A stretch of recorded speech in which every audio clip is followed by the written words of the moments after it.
pass it to you, and if you could pass it through the crowd. All right. So we will start on the end. If you could, Yes. uh, brief introduction and tell us a little bit about why you're on this panel. Oh man. Okay. Justify yourself. Yes. Yes. Well, the shortest version of that answer is because I asked Jamie if I could have a second helper badge for my table, and he said yes if you do 3 more panels. So no. I'm Aaron Reynolds. I do a comic strip called F and Birds, but in a previous life, I was the creative director for a podcast network called the 2020 Network in Canada. We were widely credited with swinging an election, which I think is overblown, but I liked the article that said inside the think tank that secretly runs Canada, because I can pretend that I used to run a country. So That's great. Nice. I'm Stephen Adams. I'm here because Charles McFall asked me to be here. No, I do I have a community called the Legion of Dorks and a little podcast network called Two Dorks TV, where we just do podcasts and streams. Currently doing something about old TV, and we're running through the James Bond series, which has been an absolute blast. So yeah, it's a pleasure to be here. I'm Bethany Kessler. I write on the internet under the pen name DJ Gray for plausible deniability reasons. And I am mostly a podcast guest, podcast co-host on a couple of things, and Jen and I did a panel last year similar to this, so I'm guessing that's why I'm on this panel. My name's Jen, aka Little Bit. I am the co-host and producer of the DragonCon Report. I am a board member of the ESO Network. I also was a host, creator, and producer on the Geek Vengers Network in Texas for 12 years, and I've been a radio DJ for 20 years. I'm Joe Compton. I am an independent author and filmmaker who created a network. I am the Go Indie Now network. We cover all independent artists of all art forms. I'm Bob Magoo. I suggested this panel because it's one of those. I have a network of sorts, and it's not great. So I was like, this way I can get really good advice from a captive audience, and they have to answer my questions. So, you do this panel for yourself. I love oh, this. yeah, no, I'm Self-interest. very Self-interest. self-serving. It's like, if you're going to make me moderate, it's going to be the Bob Show. Great. I love it. So, all right. So we're going to do the thing where you started with the first question. You're going to start the second, third, fourth. So starting with Steven. Here's the question. For those of you who created a network, at what point did you decide this needs to be a network?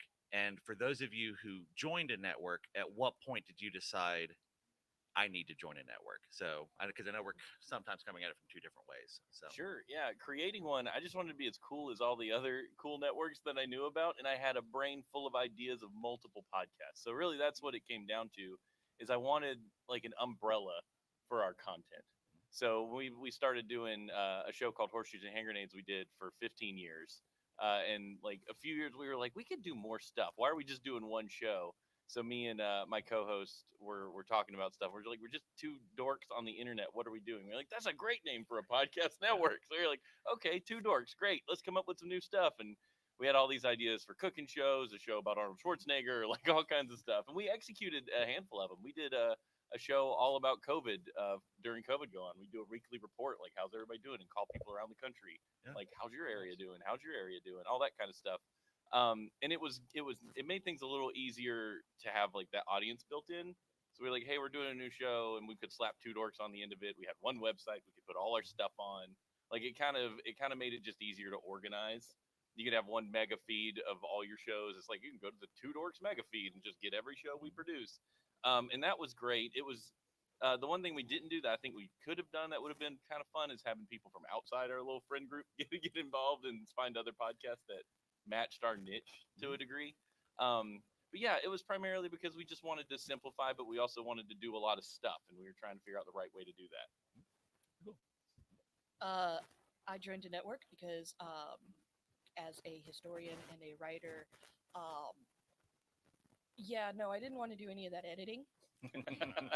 And, I can talk, I can, I'm happy to throw money at people, but I extremely did not want to do any of that editing. So that was that was the gig with Fortress of Baileytude for our Superman and Lois podcast that we were doing, and that was the thing with the Good to Be a Geek podcast network, where we're doing the Breaking of the Podcasts, also known as a book club about Wheel of Time, which follows the concept of two nerds and a virgin. So we have two people who are massive Wheel of Time nerds, and we have one person who is going through this for the very first time. Yeah. Um, so yeah, mostly is, I joined the networks because I was like, yeah, you let me talk and do that, and we do have another podcast coming out that's just me. It's going to be Decoding Delos, which is basically about murder boarding Westworld. Nice. Breaking it all down to, because literally nothing in that show is on accident. Literally nothing. And just breaking down all the different references and all the hidden Easter eggs that you may or may not have caught. And that should be good to be a geek too. So Awesome. So I'm based in Central Texas in the San Antonio area, and I used to be a vendor at local cons down there.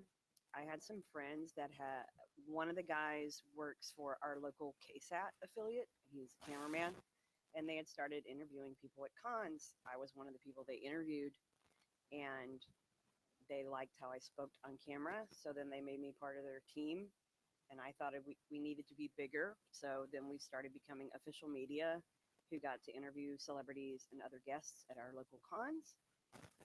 But we were picky on which cons we went to, so it was only like once a month. So we decided to start a podcast in the meantime. So we did that. One of our crew was diagnosed with CHF, and he couldn't really leave his house anymore. So then we started a show called The Blurred Nerds, so that he would have an outlet when he couldn't leave the home anymore. And that ran for 8 years. Then we had friends who wanted to do a gaming podcast called Pixel Gods. I already had a home studio, so everyone within our group just brought in new people. We needed a network, so I could pay one price for all the hosting. Mhm. And I just accidentally became the editor and producer. And then the ESO network knew me from attending Dragon Con, so they put our original shows on the network. Then I became a occasional guest on the Dragon Con report. Then I got bumped up to a host and producer. So I've created networks, joined networks, but in my opinion, a network gives you other people that are forced to promote you at no extra cost. Yeah. Especially on the ESO network, we play promos for all of our different shows. And it's not a matter of I'm only playing the promo for the show I know, or the people who are my friends. No, we're cycling through everybody's promos. And we have over 20 shows. So everyone is getting advertised. And that's beneficial. So I lost 18 months of my life being a producer in Hollywood, and I was burnt out, and I decided I was going to try my hand at being an author, and so I became an independent author and got embraced by a community that I'd never expected to be embraced by, because as a filmmaker, it's kill or be killed, especially in Hollywood. So when they all came together and embraced me, I went to some of my filmmaker friends and I said, you know what? There's a community that actually loves these people, and we should create something like that too. So selfishly, nobody else was going to do anything, so I created a show where it was kind of like a variety show where I was going to have a filmmaker, a musician, and an author on an independent, of independent ilk on, and we would, highlight them. And the show blew up, and then more people wanted to be involved in the show. And then from there, it went to people pitching me ideas for shows. And then we went to live streaming, and people wanted to do live panels, and things like that. And it just blew up. And next thing you know, I'm doing programming every single day of the week. And then starting to run it like a TV network where, we have certain shows at certain periods of time during the year. And that's how it all started. They've even let me on, but don't hold that against them. For us, it was really financial. It was a way to stand up a bunch of shows in a hurry but have one sponsor paying for all of it. So things didn't have to hit right away. When we had a new idea, we could run with it and let it go. And there was no stress if it wasn't getting the same kind of listening that the other ones were, because as long as it was getting some, that was success, and it was still being paid for. And part of it was to pull in some existing listenership by bringing people into our network. So people who had an existing show that was successful, that either weren't making money or weren't making the kind of money that they wanted. We would handle the sponsor stuff for them, and then suddenly their name is added to the network. And then we traded hosts and guests back and forth. You know, somebody who was hosting this show would end up as a guest on another show, just to sort of like intermingle it and do that cross promo, but in a super organic way. That somebody who's already a fan of this show is listening to it and hearing, oh, I like listening to this person. Oh, they have a show. Yeah, so that was a lot of it for us. Yeah.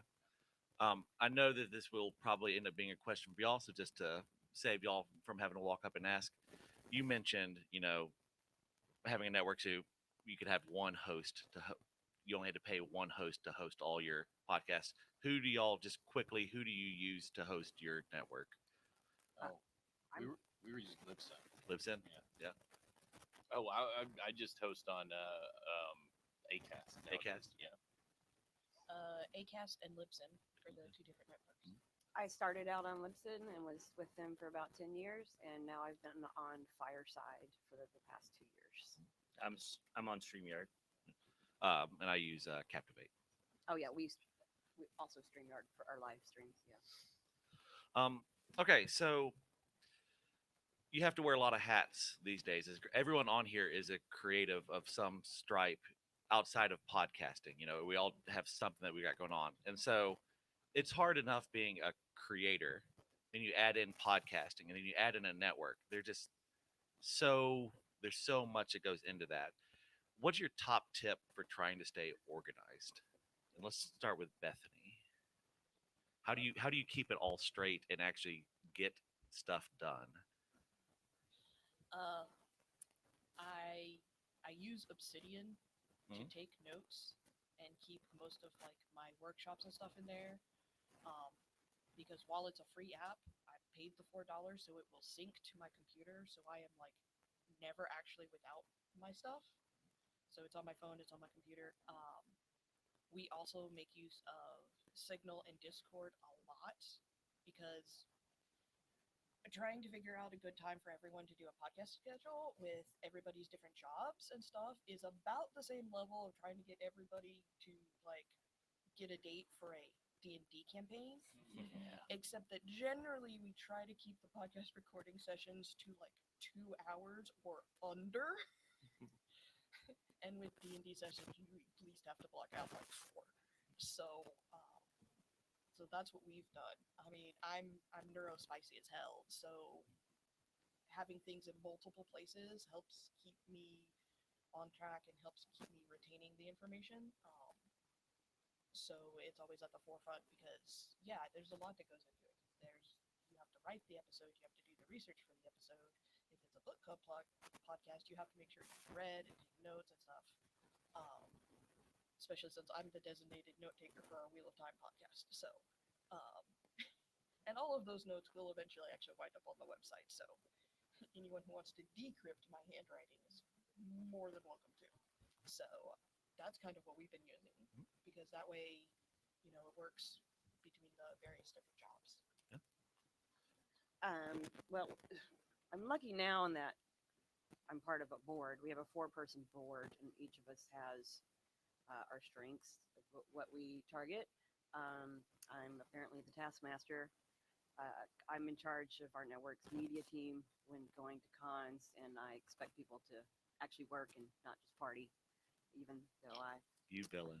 I party too, but I know how to do both. I'm also very analog, and I handwrite my notes in at least 4 spots because when I was in high school, college, the way I learned was writing something out physically multiple times, and that's how my brain memorized it. And for my personal show on the DragonCon report, I very much plan ahead at least 3 months and get my two co-hosts to do the same thing. And I designate roles depending on what the topic is. Someone's assigned to get the guests for that particular show. I'm the one who does the show notes both beforehand and then in the breakdown afterwards. So it's a matter of keeping your own notes, but also delegating, because not delegating, then if something goes wrong, it's just everything's your fault. And I'd rather be able to pass the blame to the whole group. So I'm a filmmaker by trade, so it helps me to be able to be organized like that. I have a call sheet that guests sign up for. So I on sign up Genius. I use Sign Up Genius for people for guests, and they sign up, and then it sends their own notifications, and I rely on the guests to be responsible enough to show up, which not always happens. But and then of course I follow up with emails and things of that nature. And then StreamYard helps me organize setting up the shows. And then I use Google Calendar to set up our calendar for whatever season we're in. So I utilize that very, putting the shows in and, filling the time slots that way. And then I've gotten nice and big enough now where I have a social media manager. So I use, I'm gonna pimp her a lot this weekend, and that's her name's Raven Crescent. She's fucking awesome, and I love everything she does. She's so good at getting me on TikTok and getting me. She's making my website. She's redoing my website as we're talking, and it's awesome. So I'm just so grateful that I have people, because my head has already popped off a few times, and I'm sure we'll pop off some more. I'm still responsible for the majority of what goes on our network, but I am lucky enough to have people, so that's cool.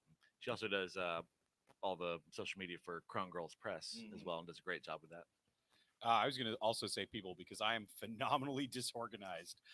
My preferred method of organization when I was there was a unholy amalgamation of a gigantic whiteboard and Slack. And I don't actually recommend that solution at all. Don't do that. But we had, first of all, I hired some producers who were organized and smart, and they were great, and they were very good at guest outreach and managing that process, and I could leave it to them. But we also had an office manager who we ended up upgrading her job title to producer, because she was on top of keeping track of who was in the studio when, who needed to get to the studio, doing follow-ups with people to make sure that our guests would show up on time. And that was, yeah, a well-organized human being is like your best asset. I think there's a commonality between people who wear loud Hawaiian shirts and can't organize. Me and Aaron are in the same boat. I have no idea how to do it, and I'm up for any tips at all. But I mean, seriously, it's generally I'm a creature of routine. So the routine is key. Like I know I do a show Monday nights at 9. I do it every Monday night at 9. I wake up Tuesday. I edit that show. I live to tape most things because I'm incredibly lazy. And it makes it easy to just Editing, do it right once. Edit? What? Yeah, No. Oh, I God, just gross. volume level and then I Yeah. ship it. Like whatever. That people let me know. But no, that's kind of what I do. I do use Obsidian. I love Obsidian. Super Obsidian nerd. It's the best. It's the best $5 I ever spent to sync it on my phone. If you're looking for a note taking system, they're not sponsored, but it's great. But yeah, that's kind of it. I just keep things as routine as possible. And if we add something, I mean, being kind of the ruthless dictator of the Two Dorks Network, where I don't really have to ask any questions. The only person I check with is my wife. Hey, how does Wednesday night sound for me to do another show? Is that okay? Is that going to mess up a schedule? And if she's like, no, go for it. I'm like, all right, cool. Is everybody good Wednesday night? And, we do something like that. And I try to not stretch too far. I do know when to say no. I've gotten better of that in my old age. To be like, I just can't do another one, or if we do it, I'm gonna have to move this or that. I have sacred days. Saturday morning, I'm not gonna do a show. I'm gonna hang out with my kid, that kind of stuff. So those boundaries help. But yeah, just as far as organization, I do as little of it as possible and just schedule most of it. I organize my entire life through Asana. It's just like just tasks, like you can pay for like the full version. It's all got all these project management tools and whatnot, but I just need a checklist of all the I think I've got like about 140 items on there right now, divided among like podcast, books, Mhm. real life, and it's just I would die without it. Um, I was gonna so say you called it real life and not boring stuff. Yeah. I Well, have, I was you'd gonna have to say know that- me. I Yeah. I stumble into things. My real life tends to be pretty quirky. So I was going to say the one advantage of the big whiteboard in the studio. Well, the one disadvantage was you could hear the whiteboard, and so we always had to cover it up when we were recording. But yeah, don't put a whiteboard in your No. studio. It should have been outside the studio, but too late now. But it was that when I went home because it didn't sync to my phone, I left work at work. It was great. Oh, I didn't that's have to a think good about point. it because you know what? I'm not going to remember what's on that whiteboard until I go back to the office. Yeah. Mhm. there's a lot to be said for keeping that separation. So we're gonna have two more questions, and we'll open up to questions from y'all. Um, Starting with Jen, what is your top tip for growing your network, either as the head of a network or on the board of a network or as a participant? Top tip is promotion. We've had shows that haven't lasted on our network because they just record their own show and load it, and they didn't bother to even tell anybody they put a new episode up. So it was almost like they're just they're hanging out with their friends and they're recording a show and they're just hoping somebody listens to it, but that's not the way it works anymore. When podcasts started, sure, that could happen organically, but now there's so much noise and so much topics out there. There is a show for everyone and every interest possible, but if you don't tell anybody, nobody knows. And that is as simple as sharing it to Facebook, sharing it to Reddit, sharing it to your network of friends and asking them to reshare. And that right there is the bare minimum. There's more that can be involved, but you have to let people know. So that's the top tip because it seems to be a tip that a lot of people forget. They want their splashy artwork and they get fancy logos and they build an amazing website, but then they don't tell anybody it's there. So My top tip is know your limitations, know who you are, know where you are. Start small. Don't jump in and try to get 6 shows right away. Don't try to start with one show, build that show up. People will come to you, and you will start to build an audience. And once you build an audience, you add on, and then you keep going. You'll know the time will be right. You'll know it. You really will. And just keep building that way, and don't overdo it because you only get one shot at it. If you blow it out, you'll never get it back. So just keep within yourself and know your own limitations. I like both of those.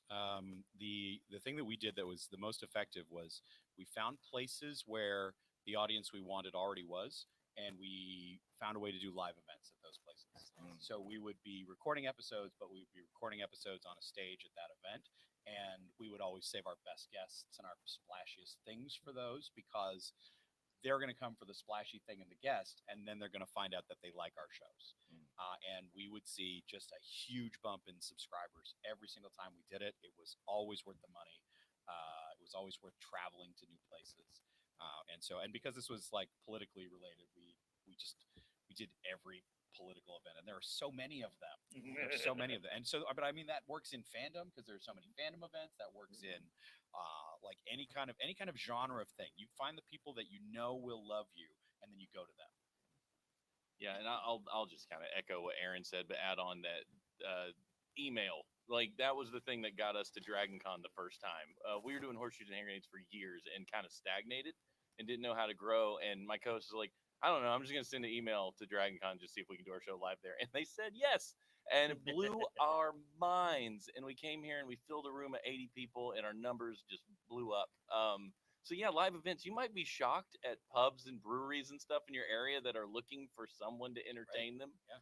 Because people are going there to drink beer, and a lot of times the breweries are like, we don't know what to do once people are here drinking beer. Can we have bands? Can we do this? Trivia nights. But they also can entertain the idea of a live podcast that has, something to give to the audience. And it is unbelievable how big of a difference it makes when someone can see you in front of them. Like, especially if you're not good at social media and the algorithm fights you every step of the way. There's no algorithm between us right now. Like there's just you guys watching us talk, and it's something that you can build a genuine interaction with, and then get that person to be like, hey, I'm going to listen to this more. Some of my best friends exist because we did Dragon Con that one year and met them, and then they were like, we listened to your show all the way home and it was great, and now they're in our Discord and huge part of the community. So I mean, shoot your shot with the email thing. It still exists and it still works. Yeah. I want to add on to your breweries Yeah. because one time we did an event at a cannabis infused dinner series. Oh, Oh, nice. And wow, so many subscribers for Yeah. that. It was so good. Yeah. I mentor a lot of authors, and that's pretty much my number one tip is just ask. Yeah. I've gotten so many opportunities by just asking. The worst thing that's going to happen is they're going to tell you no, Mhm. and 98% of people are going to be very polite when they tell you that no. I mean, there's really no downside to just asking. So yeah, and I routinely get into trying to get into really weird places, Mhm. like trying to be where other people aren't. So yeah, breweries. I've sold books at a ginger beer brewery run out of a shed in Alabaster, Alabama, for example. So That's awesome. roll tide. Yeah, baby, roll tide. I shot a shot at Slam Dance, and now Right. I'm the guy that they go to when they want something done. So Yeah. you know, I mean, hell, my partner, their debut novel came out in January, and it's a romantasy novel. And so one of the events, because they'd been looking around live events to do in and around our area, we live in Tennessee, and so we were at a brewery, and there was like a whole hell of a lot of people there, and a lot of them were, you know, the standard romantasy reader, you know, white female bored with life, and so therefore we made a killing at that show because they were like, oh yes, absolutely.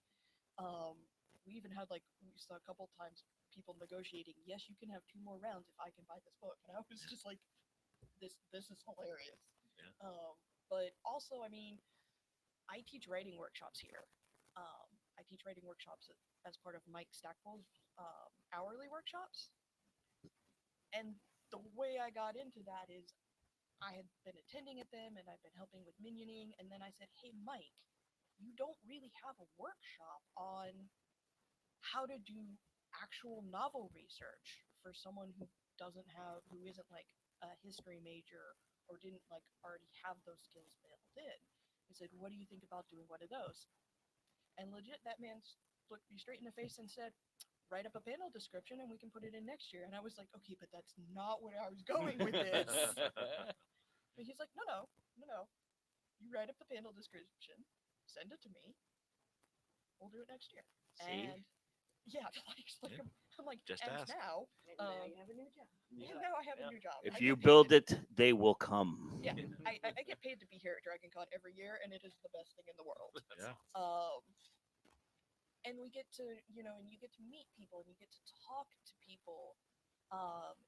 We did, the workshop we did yesterday was the compost heap of inspiration. How do you take that really cool idea you had and make it into an actual workable thing? And while we're mostly focused on writing, pretty much all of like the workshops are translatable, whether you're working on scripts, novels, short stories, if you're an artist just working on trying to do comic books, all of that. So yeah, that's how I tripped into that. But as far as podcasts going, yeah, it's promotion. I mean, it's leveraging every skill you have, every connection you have, especially when you're just starting out. Wheel of Time has a built-in audience, and we knew that, so that's why we started our podcast. To your thing about the limitations, we originally were going to do 10 episodes with each, or 10 chapters with each episode. Realized that was way too much. Yeah. Scaled that back down to 5 chapters, and now we can do 5 chapters an episode. So, you're not hanging on too long. We're making a good clip through the book, and you're getting to talk and discuss different things. But yeah, pretty much everything what they've said, But also, yeah, I can't emphasize enough. Just ask. I Yeah. mean, you never know. Never ever know. One thing I've started doing is on my website. I guest on I have my own shows, but I guest on a lot. I've guested on a ton of Go Indie shows. I've been on the Dragon Con Report, and I have a Spotify playlist that is every podcast I've been on, if it's on Spotify, but then also YouTube. Any YouTube shows, I have a playlist there. So I have had people that, like, I had a woman reach out. I was like, I went and watched everything you've ever been on. I was like, I'm sorry. Like, How long did that take you? yeah, it I can't imagine. I just can't imagine. I would be sick of myself by the end of that. But you just never know. So I like to think that she probably found things along the way that she said, okay. And I know she has been checking out a lot of Go Indie content since then. So Can I add an addendum to the you never know till you ask aspect of Yeah. things? If you come up to me and you pitch me a show, you better be ready to work. Yeah. So make sure you're ready if you're going to do that, because I'm going to put you to work right away. Of course, I'm going to say yes, or well, maybe not, but it depends. But if it's viable and we can do it, we'll do it. But you're going to work for it. So be ready for that. Don't just pitch it and go, oh, no, what do I do now? Have a plan when you're going to do that. Yeah. I mean, the reason why Decoding Delos isn't coming out until like next year is because I want to make sure we have at least a full season's worth of scripts before we start, because each one of those scripts is at least about 8 to 12 hours of dissecting every episode. So it's an hour episode. It's an additional 8 to 12 hours going through all the different references, going through all the media, all that stuff. And I covered the show for a little bit as a media person for 3 If by Starlight. And so I got some of the media, cool things to do with their promos and other stuff. So bringing that in and stuff. But yeah, no, definitely as a podcast guest, because I've done stuff for ESO, and a couple of different podcasts as well. But yeah, definitely, whether you're a guest, whether you're a co-host, have a plan. I would say stick to the plan, but everybody knows no plan ever actually goes as as planned. So have a plan, but also be flexible. All right, last question before we open it up to you guys. The touchy subject, money. How, for those of you who your network is making money, that adds a lot of complexity. How do you handle that? We'll start with Joe. Uh, I'm fair. I'll talk to the producers and the people who host shows, and we'll talk it out and negotiate. And as Bob knows, because he was part of that list, I send it out. I'm very transparent. I stay transparent with what we're earning and how we're earning it. I have a spreadsheet that everybody can check out, and I break it down so everybody can know what they're doing right or doing wrong, or what is making them money.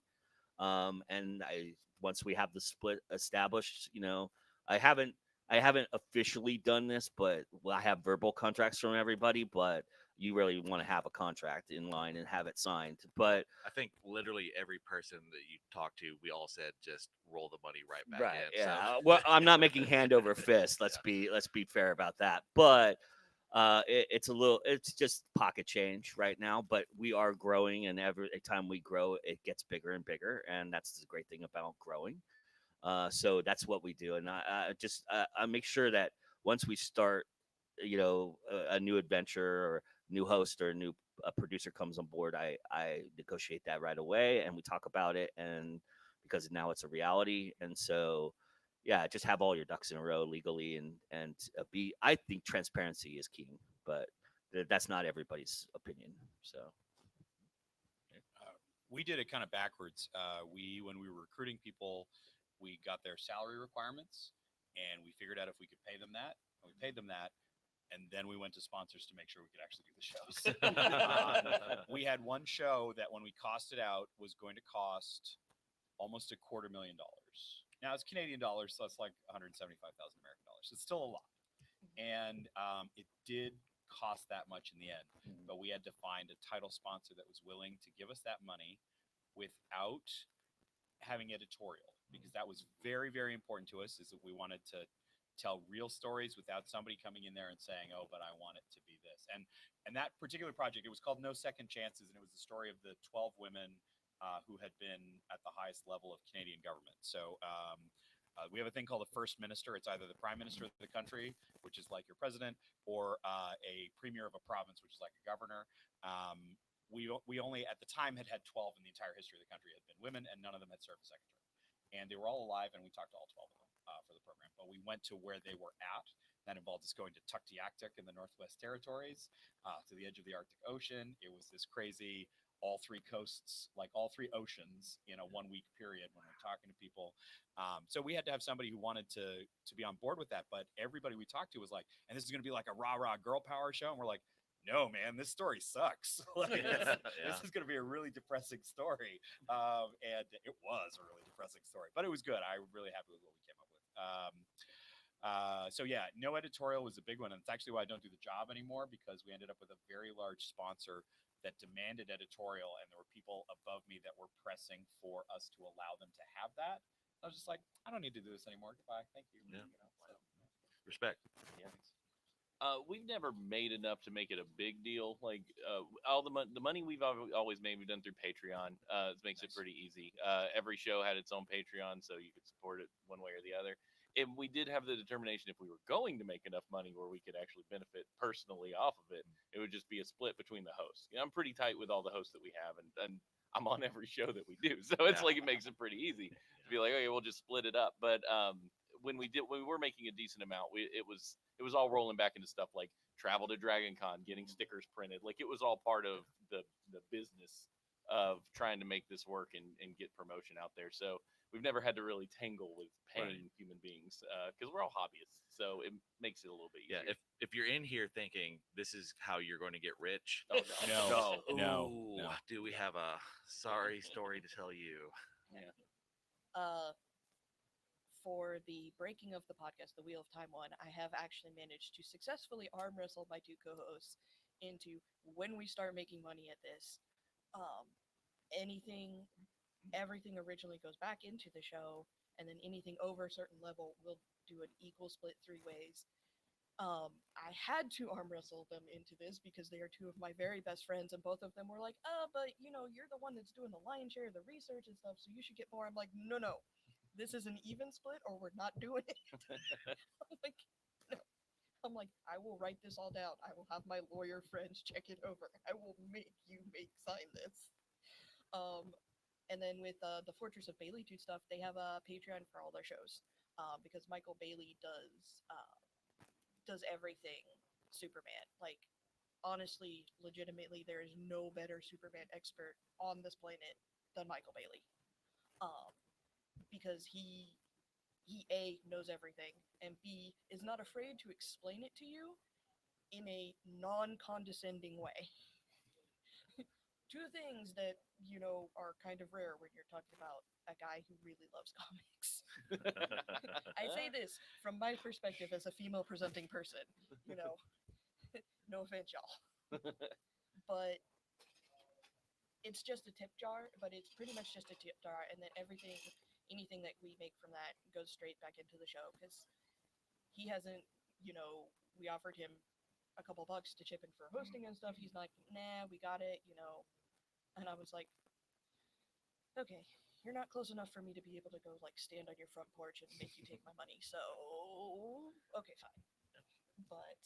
But yeah, that's pretty much what we've kind of arranged for it, is because up to a certain point, you just roll it back into the show, pay for the artists, pay for, the intro, outro music. Even if it's free source, open source, it's still good to like chip in some stuff to those musicians when you can. So yeah, that's pretty much what it is. Like he said, I'm mostly a hobbyist. I'm happy being a guest or a co-host, but I'm not looking for this to make money. I have my own Patreon for short stories and novel chapters. I have a mundane job that pays decently amount, so yeah. So in my previous network, we had a sponsor who gave us a monthly amount. We used that to hire independent artists to do artwork for us. We could change our logos and sell different merch. because why not support other indie artists and Preach. get cool art that you know you can turn around and share with everybody, and then we also use the rest of the money to pay for our hosting. Uh, the current network, everyone who signs on with the show, we all sign a contract, not only that specifies what happens if something hits big or bringing in a certain amount of money, but also your code of conduct, what you're expected to do as a network member. Excuse me, what you're not supposed to do, how to be a good team player, things like that. A lot of our shows, we all have independent Patreons that are run on the network page. So I believe, depending on how popular your show is on Patreon, it works a little bit differently, but we do have a treasurer who handles everything network wide. I know some of the money has been rolled into sponsoring groups here at Con.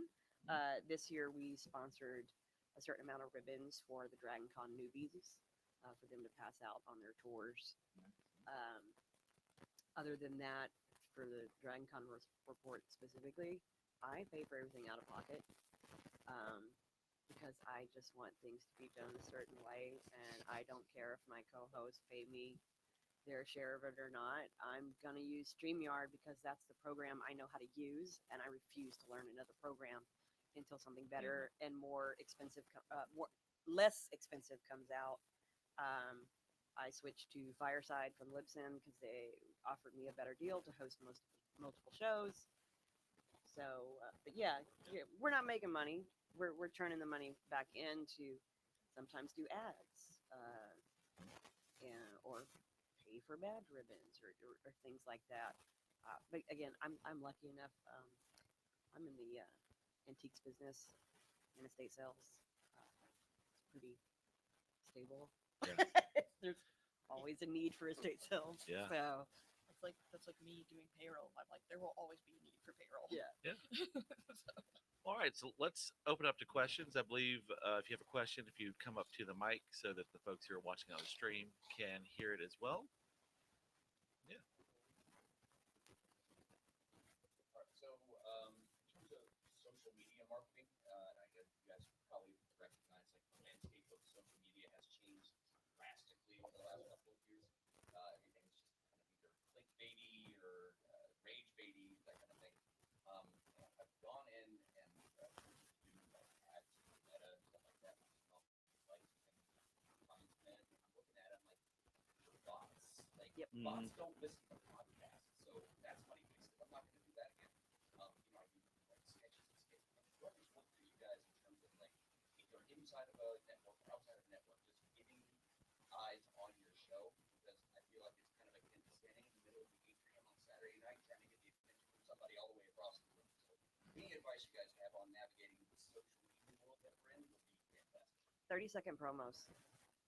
Okay. Like a thing that talks about what you're doing, what you're promoting, and especially if you can get other shows who play it like in their mid ad break or mid promo break, because that's something you're an already established listener or even a new listener, they're going to hear it. And don't do it in a monotone voice, but also don't be loud and obnoxious. Like you don't want this massive volume change from the show that somebody's listening to just all of a sudden be like the Sunday guy. Although that does get people's attention. Yeah, but for the wrong reasons. Yeah.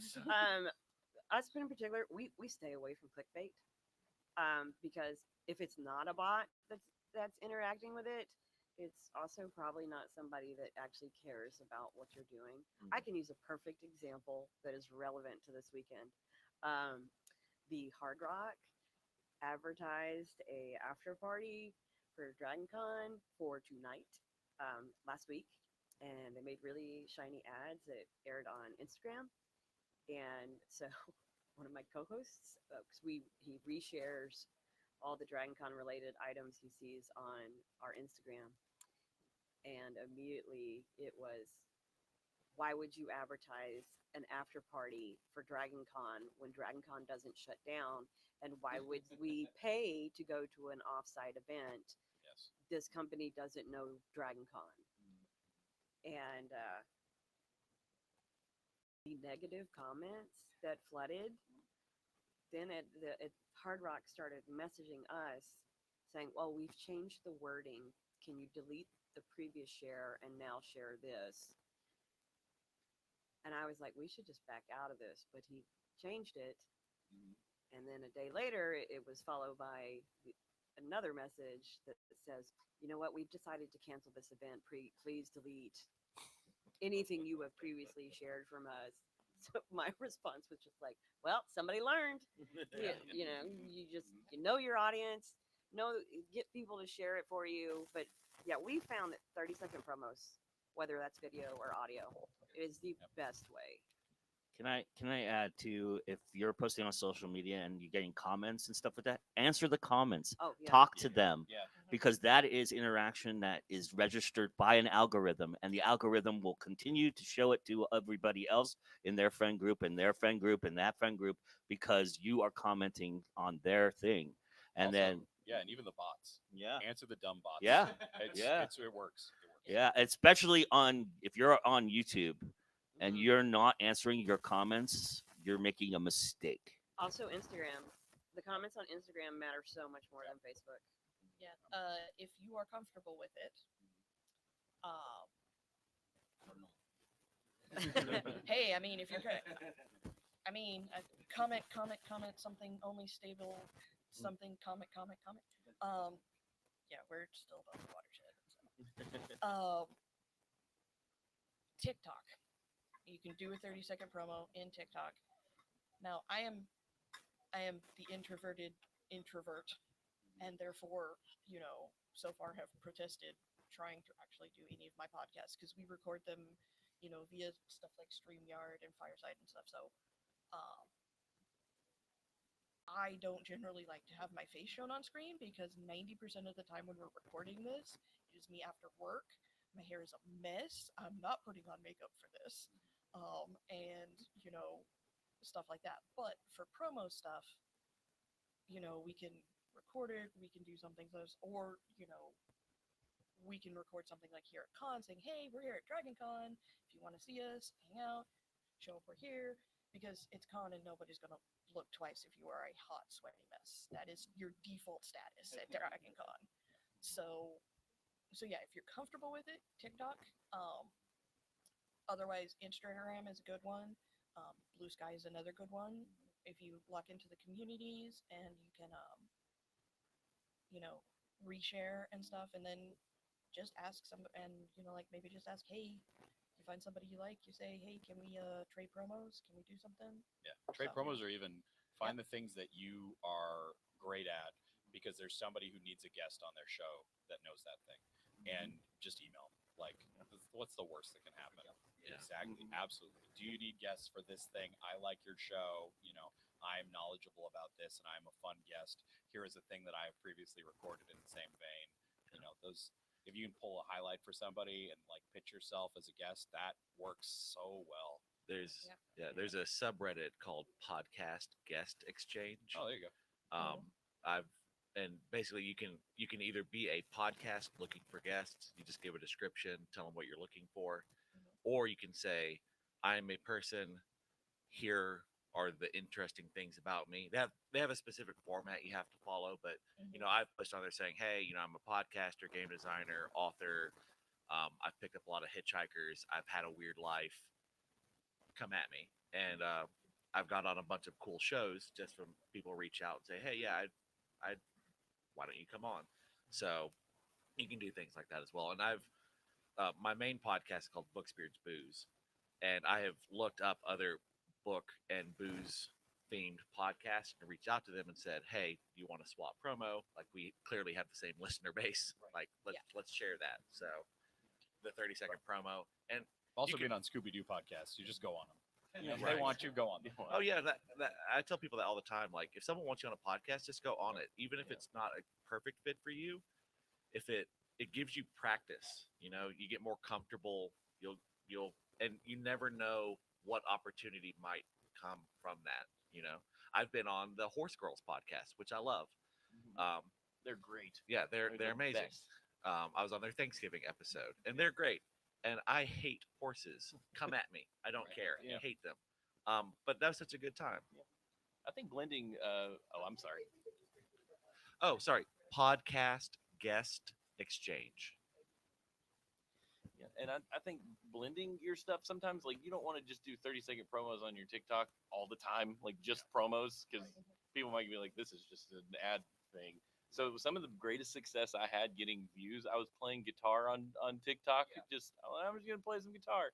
I got all kinds of views, and then like you slap in a little. Oh, by the way, I do this podcast thing, and then they're like, I already like this person because I'm watching their content. If you're comfortable being on there and have like I do crazy silly sketches. Or Oh, have sure, a yeah, have yeah. a sign in the background Yeah, with your absolutely your subtle. Yeah. Stein stuff. The other thing that I can say as someone who is a podcast listener rather than a podcast co-host creator is that one, the tone thing does really, really matter. Mhm. I have a job that works a lot with data entry and where we have to be both fast and efficient and accurate. So I listen to a lot of podcasts. And yeah, I follow podcast networks because if I like one show, then yeah, I'm pretty much probably going to like the other shows. Um, so I will just cycle through shows like that. And there are so many other people like me with jobs like that that will do the exact same thing. And so, and we'll talk and we'll share podcast recs and stuff. So yeah, stuff like that, absolutely. Or even if you're, I did a promo for one of my friends' podcasts with, they asked me, they're like, what's the most horrifying historical fact that you can think of? And I asked him to narrow that down because I'm like, have you seen history? And he's like, okay, for like the Victorian era, and I'm like, oh, the fact that we don't have mummies because the Victorians ate them. And so literally his promo is, him asking me that question. I'm like, we don't have mummies because the Victorians ate them, and then he followed it with a find out more on this history podcast. That's really good. So, something quick like that. Like it doesn't have to be like super involved, just super quick and go. And also look for a network. It's a lot easier to join a network than a lot of people think. The main thing is if you're going to approach a network, have at least 5 episodes so that they have a variety of things to listen to. And like the way we do it, we want at least 5 episodes. We're going to go through them all. The board shares notes. And then you move on from there because the other shows they're gonna usually help promote. And the boring mechanics is watch SEO tutorials. Yeah. And most of us, I'm Yeah. pretty sure, we hate SEO and we hate using more than 2 hashtags and having to put them in multiple spots over and over and over again. But the algorithm loves it. I was gonna say I have a comment, but it's like mostly profanity. So Quickly going back to the mummy thing, I thought that we didn't have any mummies left because they got caught up in a pyramid scheme. So we have time for one more question. If someone has a question, anyone have a question, comment, request? No.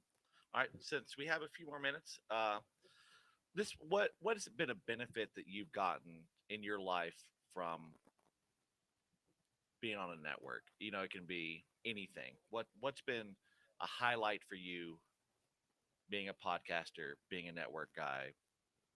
It's anything you want to share. We'll start at the end. I got to do a couple of pilots that I couldn't have found a home for anywhere else. They didn't go, but we produced them and they were fun to produce, and they were, it was a great to be able to get that out there as a proof of concept and see what didn't work about it. Also, I got to produce a musical score, and that was amazing. I've always wanted to do that, and I was so thrilled to have the opportunity. Sounds like a real high note. Yes. Here we go. For me, it's just been having the multiple podcasts that could bring different kinds of people into our one community on our Discord, where I've honestly made the best friends, created shows with those people that have come on, and they're like, I do podcasts. Like, really? And then now, we do a podcast together, and it's just been a huge relationship building thing. I'm kind of a touchy feely guy, so I'm just like, I'm great friends. that's probably the best part about a network and just having that community. Regular human interaction from people not in my household, which makes my psychiatrist very happy. It's given me an outlet for a bunch of nervous energy. Also, it has given me a place to constantly talk about DragonCon, so I'm not annoying everybody back in my hometown, telling them about this event that is 3 states away and they'll probably never go to. Although I have recruited at least 20 people over the past 15 years who have started coming every year too. So you're why the Sky Bridges are so crowded. Yeah. This literally happened to me last night. I was at the end of a panel and a young man came up to me and he said, I've been following you for a very long time. And I just wanted you to know that you inspired me to become an author. And he handed me his book and gave, and I, that made everything all worth it. Everything I've ever sweated for or done, no money could replace that. So For me, it's great that Joe's on here because probably Joe is probably the best thing that I've gained from podcasting. No lie, like Joe's my brother from another mother, and if it wasn't for Go Indie, I would never have met him. And I don't know, he's my boo thing. Yeah.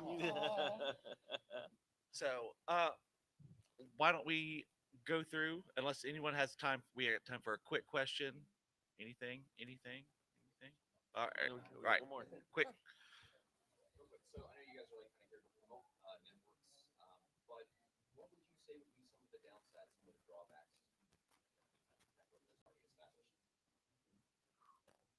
Nothing. Okay. Yeah, No, and- I got a well, list. I got a no, whole I'd list say- of cons. He literally. I has this literally have a all says list of all cons. says Yeah, yeah. it's several pages. No, really, it's just it's becomes a responsibility. You know, like I think that's the key thing. And I know we only have a couple minutes, but like you become you start as a hobbyist, and then you're like now I'm on the hook. Now I really need to make sure I'm keeping the people who have trusted me happy, and I'm producing content and doing the work. So it kind of went away from, like, for me, it's just, oh, I can just do this, and if it doesn't work, fine. You know, it's being on a baseball team versus skateboarding. Like now you've got a whole group of people you need to perform well for. We That's a weird also have analogy. to deal with the other people not performing the same as Yes. you Exactly. Yeah. and stepping into a parent role with people who are sometimes strangers that you've only talked to through a screen and being like, hey, you need to step it up. Mhm. Or dealing with someone who does something on the network that then blows back on you. Yep. Yes. Oh, Yeah. Controversy. You do have it. Hilariously, I have a funny story about that. So as we're doing the Superman and Lois tapes for the Fortress of Baileytude, you know, it's Michael Bailey, it's me, who's like a big Batman and a big Superman nerd, and then it's my partner who is a huge Batman nerd but not really a big Superman person, so it kind of still fell into that, you know, 2 nerds, you know, and a newbie. But we hit on one of the episodes in season 1 where they had the bad guy trapped, and I kind of went off on this tear about how we are still on Earth, the Geneva Conventions are still a thing, this technically violates like all of them, and so, you know, just kind of just going like for 15 minutes because I'm the big history nerd, I'm a military brat, I was a force service kid, it's a thing. So then we find out later on that we had gotten a couple comments because we got a staff writer from the show who came on to do an interview and stuff. He's like, yeah, we were listening and that really surprised us because like none of us had really thought about that or anything. There was like, he's an alien. I'm like, alien or not, you're in the US. This is a US secret base. Regardless, you gotta answer to somebody. So yeah, so like little controversy because yeah, that came up and it was like posted in a couple Reddit places and because it's like I was like, oh, okay, so this is what it's like when someone who actually does a show is actually watching your reaction show. Yeah. I'm like, oops. I'm like, I'm so glad we didn't swear so much on that show. All right. So time is up. So if we would, let's start here, work our way that way. Who are you? Where can they find you? Joe Compton, Go Indie Now, everywhere. Jen Littlebit Schleichner, ESO Network, the DragonCon Report. I also have ribbons up here if anybody wants one after the panel. Bethany Kessler, you can find me at djgray.com, DEEJGRAY.com. You can also find me on the Fortress of Baileytooth.com for the Superman and Lois tapes, or Good to Be a Geek for the Breaking of the Podcast, and I occasionally guest star on the podcast of Amontillado, which is Good to Be a Geek's horror podcast. I'm Steven Adams. You can find all my stuff at thatstevenadams.com, and I'll be in this room again at 4 for Digital Media Shark Tank. So if you should have some ideas you want to bring and pitch, With me. be there. Oh, with Bob! Yeah, it's gonna be fun. I'm Aaron Reynolds. Most of the time, you find me at Effin Birds, EFFIN Birds, on every social media platform, and I mean every single one of them. It's so good, though. I make a big old mess on LinkedIn. People get mad at their employees for liking my rude little comics. It's I love great. it. And I'm Bob Magoo, tellsbybob.com, and I'll be back in here at 4, and I'm about to go up to the Westin to do a signing, and I've got Read Redneck Meth Wizard book stickers if you want one. But thank you guys. Thank you.